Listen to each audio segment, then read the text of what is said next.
Greetings, mood killers. It's Marconi. It's Eddie. Eddie, I don't know if you can tell, but I have been violated. Oh, no. What happened? Well, living in apartments sometimes has parts of it that I feel like it's a violation when my building, they have to do those inspections every 6 months or change the filters or just, insurance stuff to make sure they don't get sued or the building doesn't burn down or whatever. I get that. They come in and they check the ice maker and they leave. Yeah. They're going to make sure everything's working. Right. Check under the sink, make sure you're not going to blow a gasket or your water heater isn't going to explode, something like that. Right. But I don't know if it's disorganization or if whatever team, because we have a maintenance team and it's, my building's managed by a company that doesn't necessarily own the building. They just manage these properties. So they have a team of maintenance people that come in and I don't know if it's weird scheduling or something, but every single time they schedule something and I arrange everything to accommodate, they cancel like at the last minute.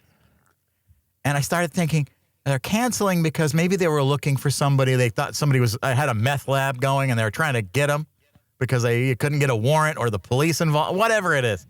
And so I thought, well, then maybe that's why they call it off. And then sometimes I'll never hear from them after they don't reschedule. And I'm like, that's really annoying, right?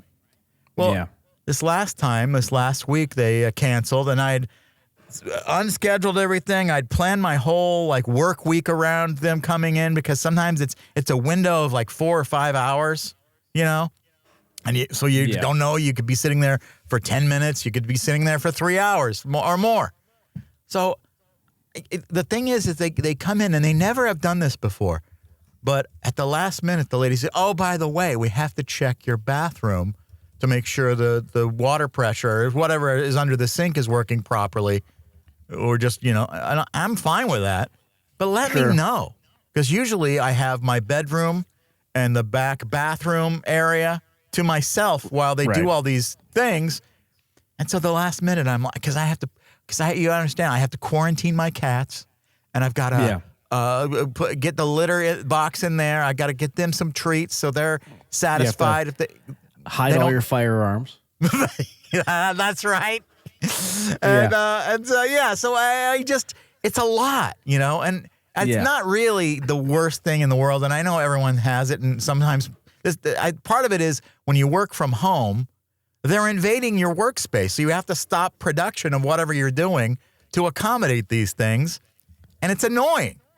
Right. So, it's not bad. Like when you go to an office and they can just come in, it doesn't matter, whatever. But anyway, they finally came in and it's over, but I feel like afterward I'm like, I feel violated. Like I feel, like in prison when they come in and toss the cell and they look through everything. I feel like it's a version of that. Only I'm paying them to live here. What did I do? So to solve the issue, Eddie, I've decided to do something I've wanted to do for a long time. And I have put in a bid to purchase the top floor of my building. And I will own this so no more inspections. and I can live. And, the people, I haven't decided yet if I'm going to kick out the people that live in the apartments on my floor or not. Maybe they could just live rent-free for a year or something or pay me a couple of bucks. I don't know. Either way, I'm just done with inspections. I'd rather buy the building. You know what I mean? So dumb.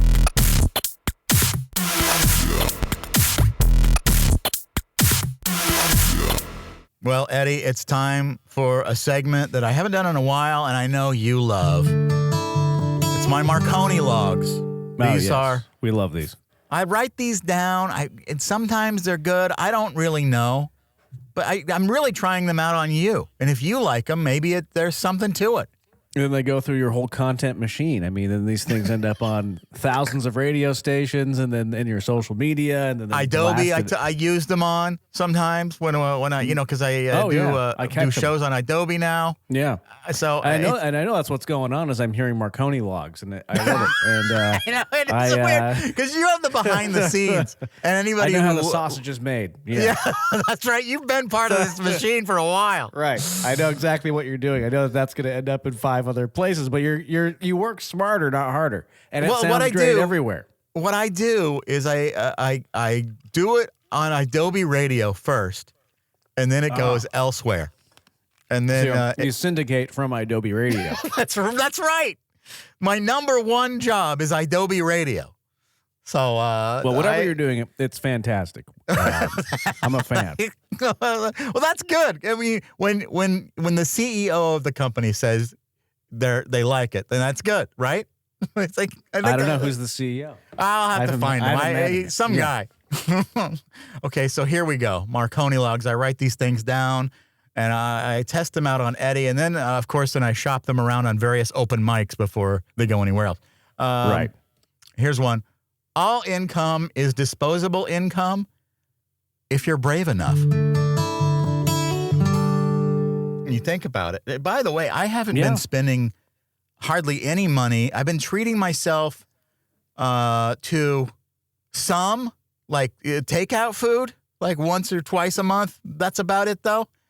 And then I stopped spending anything that wasn't essential because we don't know the future. As far as what's going on. I mean, yeah, especially with, what's really scaring me is this shipping container thing going on. They're saying that things aren't being delivered to the ports.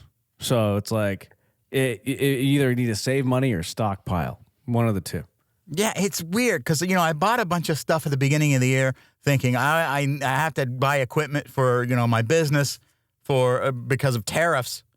And then, no electronics are going to be involved in the tariffs. What? So then I spent a bunch of money, and then I had some unexpected dental bills, and I still have to get a crown this year. And so I've been really conservative on saving all the money and then going, you know what? You've been really good this month. Why don't you get some duck, goat? Delicious. Yeah, they have the best fried rice ever. So, I get these.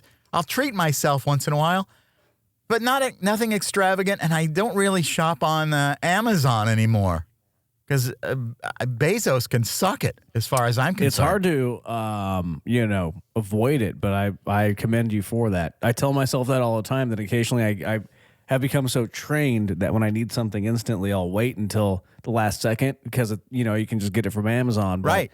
I need to change my entire way of restocking things and thinking that way I can avoid the machine, the Bezos beast. Well, yeah, I try to support places that pay, somewhat sustainable living wages and DEI support, all that stuff. And yes, I only go to local toilet paper artisans. Right, yeah. No, what I do is I use Instacart because they're still with DEI. And then Instacart's still with DEI? Okay, that's good to know. And then it's good for people to know this.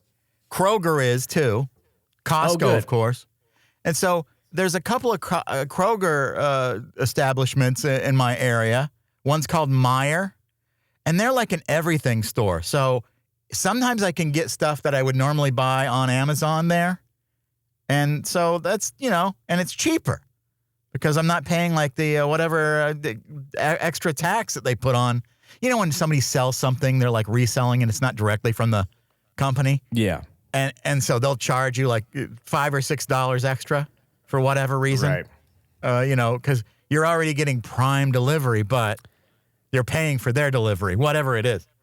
And so it's like I get it instantly the day I order it, like within minutes on Instacart. Oh, wow. So, so it kind of works out.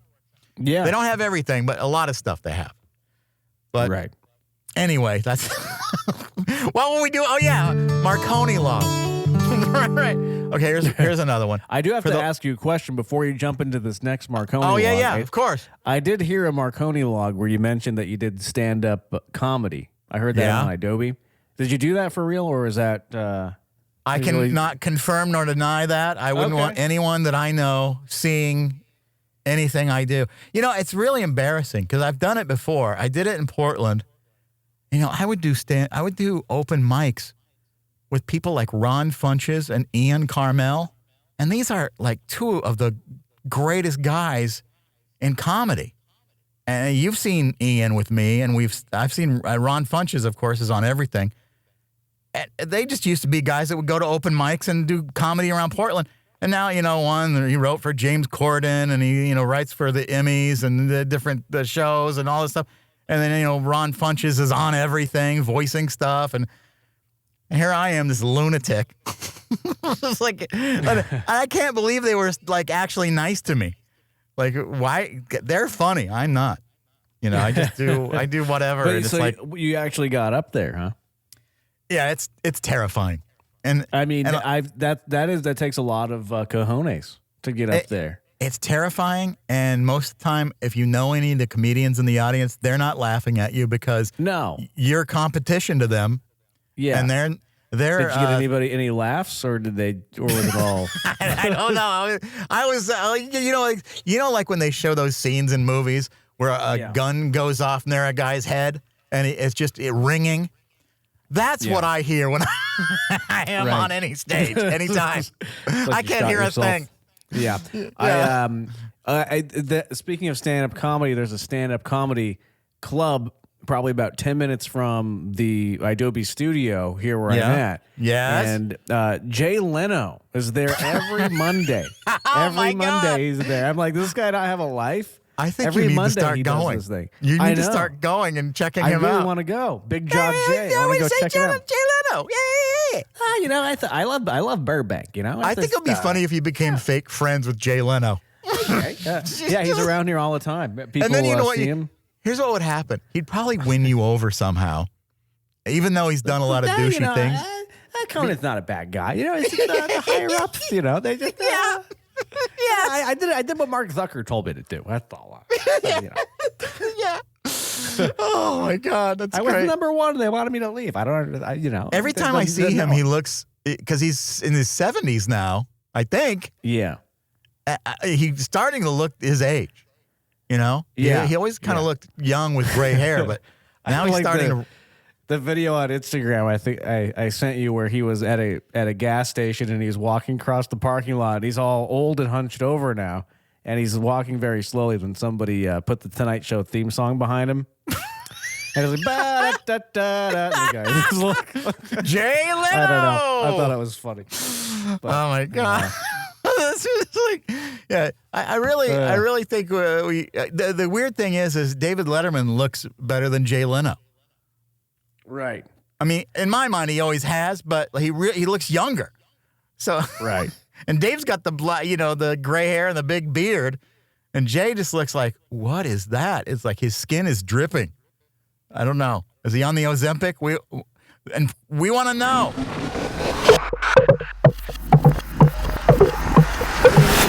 Well, you brought back an old segment with the Marconi-Logs. I thought I'd bring back an old segment. How about we do some celebrity news? See what celebrities are doing. It always goes so great. Killer celebrity news. Here we go. All right, here we go. Mood killer celebrity news. Bill Belichick. Have you seen this guy? You know, he's dating a 24-year-old, and she's people are saying controlling. She was sitting behind him during a recent interview and telling him what he can and cannot say. When some real rich guy dates someone real young, and they're like the a-hole, like publicist type, that's never good. That's controlling. That's weird. It's very strange. There's a 50-year difference between the two. And, my God. You know, this relationship spans generations. I mean, so what do they talk about? Like his money? I don't know. Is she a football fan? Like, how do they communicate? His whole life is football. I don't know. I don't know him or anything, but it's not fashion. That's for sure. The guy, I saw this interview. Where she's like in he the looks corner, like a slob, and she's in the corner saying you can and cannot say this. It's very, very bizarre. Like he's being held captive. Why was he wearing that sweatshirt like that? Like, what is the point of that? Like, I don't know. Like, why is he always looking like that? He's a very wealthy man. Is he doing it as a joke? Does he think it's funny? Because I guess I don't get it. And if it was a joke, I mean, hilarious. A rich guy wearing crappy clothes, but I don't think he's funny. And it's like, he's the worst comedian I've ever seen. He really is horrible. He wouldn't do well at the open mics. But he wouldn't. Yeah. But that sweatshirt, and then she's crouched over behind a computer. Yeah. And saying, you can't get into that. Don't talk about it. What was you remember the question that was asked? And then how did you guys meet? Oh, right. Yeah, it was very simple. It was very bizarre. And then she's like, he's not going to comment on that. No. Well, the latest is that they're engaged now. So she's gunning for it. She wants that money when he keels over. Oh, man. Yeah. Yeah. So, yeah. I mean, I understand. We all want a life where we don't have to struggle. But why is it that every famous rich person ends up being an a-hole?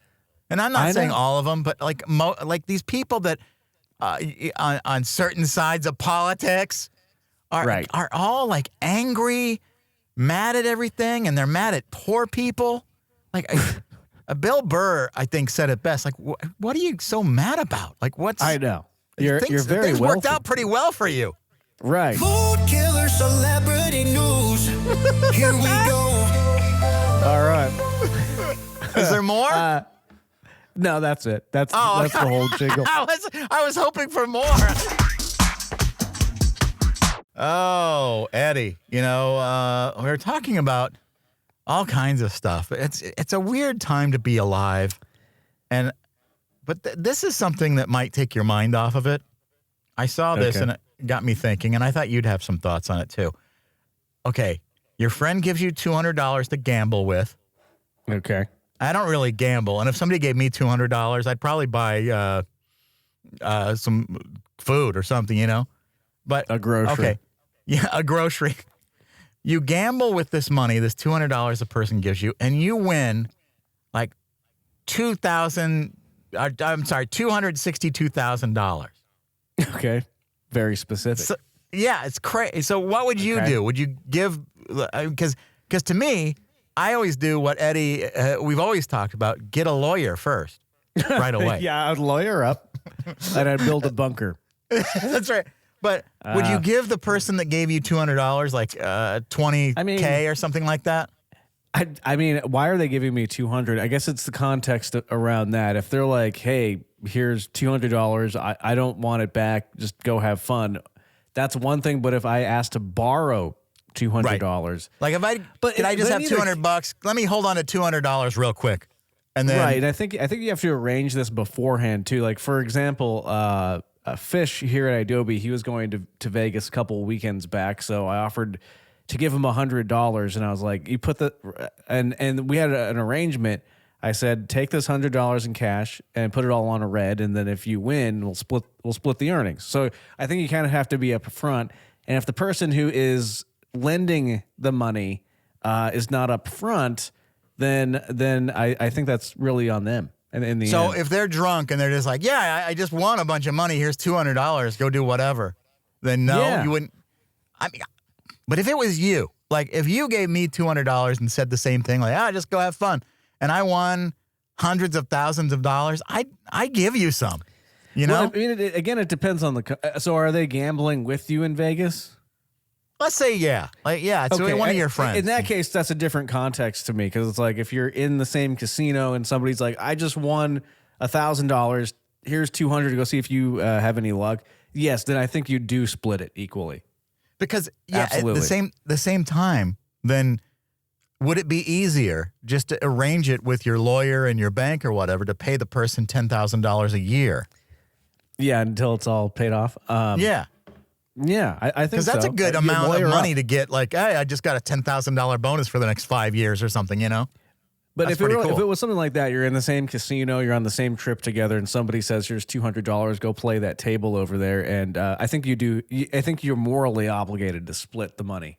Yeah, and then you take some of that money and pay for everyone's trip next year, or something like that. Or you just take the whole thing, and if you're with a group of people, I think then you have to pay for everyone's rooms and everything. If you win a lot of money like that, I think you have to be generous with it.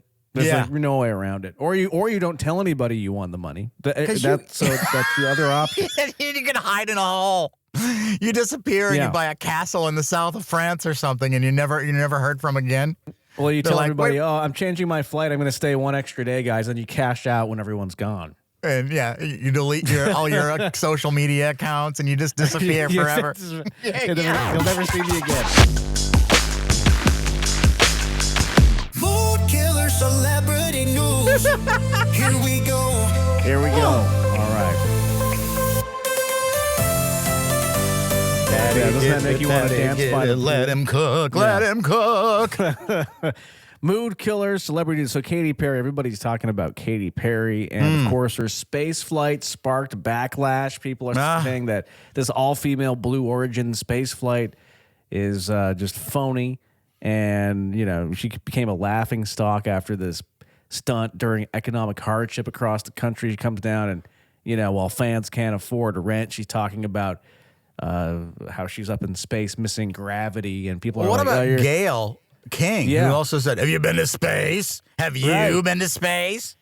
No. Yeah, like, come on, Gail. But did you know about so Katy Perry's getting a lot of heat right now, but I think it might be warranted. Usually, I'm not all about piling on to, especially pop stars. A lot of times the hate is not warranted. But have you ever heard of a law that was proposed because of Katy Perry taking advantage of elderly people in real estate situations? What? Yeah, this is real. Okay, this is a TikToker. Here we go. I can't hear anything. Oh, okay. Hang on. I don't know why you can't hear that. The one thing, Katy Perry, to me, I was irritated with her for a long time because I liked her, and I thought she was a talented, person. And then she had a beef with Taylor Swift, and I can't remember what the beef was. It was something, right? And then, well, here's that audio. I have it. Now. Okay, it's working. okay. It's working. Here we go. Here we go. Since we're all here hating on Katy Perry, I figured I would talk about this thing that I learned the other day called the Perry Act, which is because of Katy Perry, and it's not good. This act was brought to lawmakers because of Katy Perry's repeated financial abuse against elders. Yeah, so basically what Katy Perry was doing is she was forcing elderly people out of their homes because she wanted to buy them. To make a long story short. Was she trying to build a compound around her home and have her family live there or something? To make a long story short, she wanted to buy this mansion, and then an elderly person agreed that they would sell it, but then they changed their mind at the last second. And then Katy Perry's like, no, you need to get out right now. And she put these elderly people out on the street. So then they made a law that says if somebody's over the age of, 75 or something, they have a 75 or like a 50-day grace period where they can get out of a real estate deal, because they think a lot of times people will take advantage of elderly people like Katy Perry did and, convince them to move and convince them to sign something that they're not really, fully cognizant over. So oh my God. She basically, and she did it multiple times, not just So she once. was just doing it out of spite. She was buying these houses because she wanted this castle or whatever it was, mansion. Right. And this lady decided not to sell it at the last minute. So then she's like, I'm going to buy up all the properties around you and screw with Well, you. no, even worse, she forced this woman out of her home, this elderly woman out of her home, and took her home from her. Wow. So everybody, What is that? What? That is weird. Yeah. That's horrible. And I always think it's weird too. Horrible. We want to be part of the future and all this stuff. Why are we forcing everyone to work until their grave? Why isn't it we should have it set up, and we kind of do. We're supposed to. And I don't know, we don't know what this next 4 years is going to bring, but it's supposed to be where you don't have to work as hard when you get older if you don't want to. And I don't think anybody should be kicked out of their home when they're a senior citizen. Yeah, That should be like, and now we're all at risk of this, of working very hard than having Katy Perry come in and put us on the streets. yeah. But she's so in touch with love. Right. What is that? I don't know. Mood killer celebrity news. Here we go. That's right. You want one more? You want another quickie here? Don't do I?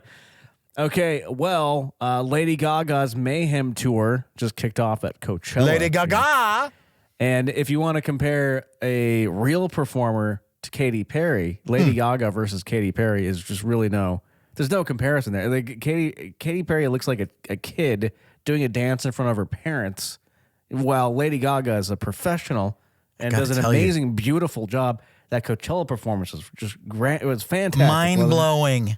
And I've gotten to see Lady Gaga a couple of times in venues like like the Rose Garden in Portland. Yeah, and I'm blown away by her.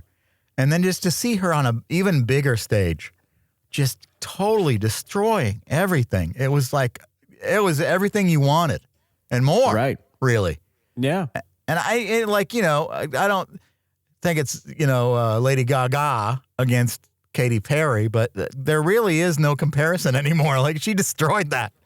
And and if you want to watch some cringy stuff, I don't know if you've seen any video of Katy Perry's tour, but yeah. It really does look like a kid playing around, doesn't it? It's like she's wearing some weird neon mask, and then she's dancing around. It's weird, but yeah, I like weird. She has a lightsaber duel with some kind of a trash snake or something. I don't understand what's going on. What is going on? Makes sense. I think she's out of this something. She's not really here anymore, Katy Perry. I don't know why. Too bougie.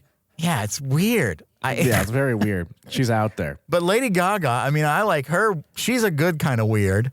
And one of the best she seems performers. Like a real person, like she doesn't.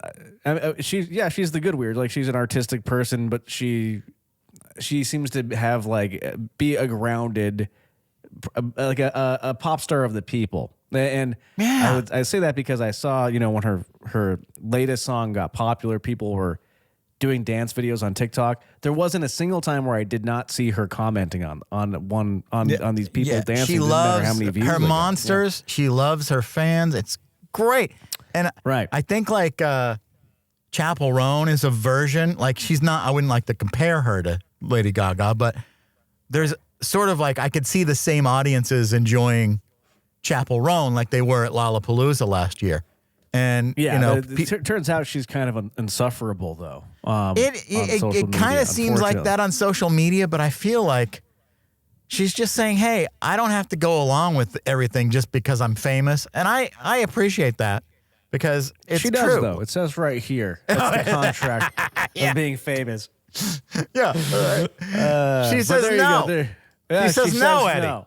She says no. Food killer celebrity news. Here we go. Why have I been on the toilet for an hour?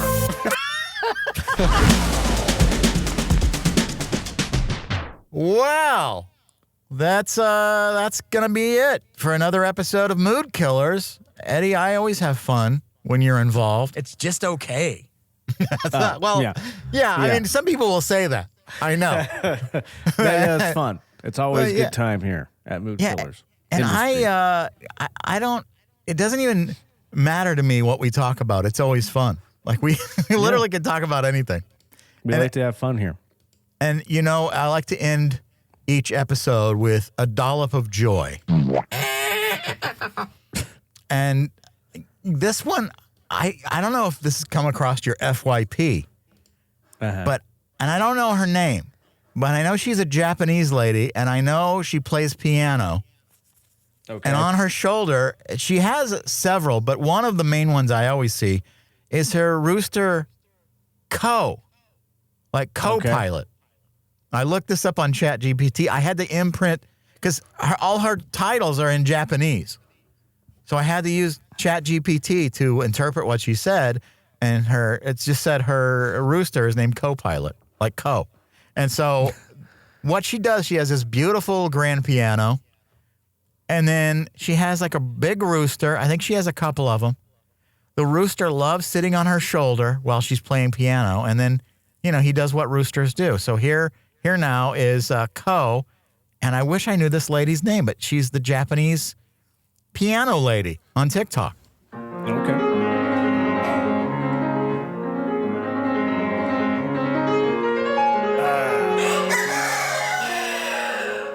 Oh. It's beautiful.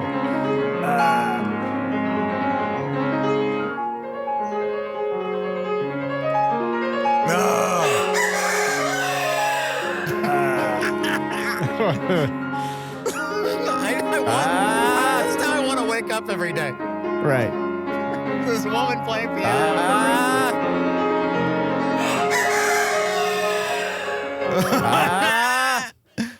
And then I see another chicken balking around on the side. There's a rooster and then there's chickens. And I'm like, what a life. And what a mess if you have to clean that up all the time, whatever is going on there. But yeah, that's, and she's on TikTok live a lot, but then she posts parts of her lives on her channel. And I can't think of her name. I'll repost her from our Mood Killers account on TikTok. Follow us on TikTok. Follow us for nothing. Yeah, it's a lot of fun. Just see a woman playing a piano. That's right. Killers. Take off your pants. Richard Carnes, wow.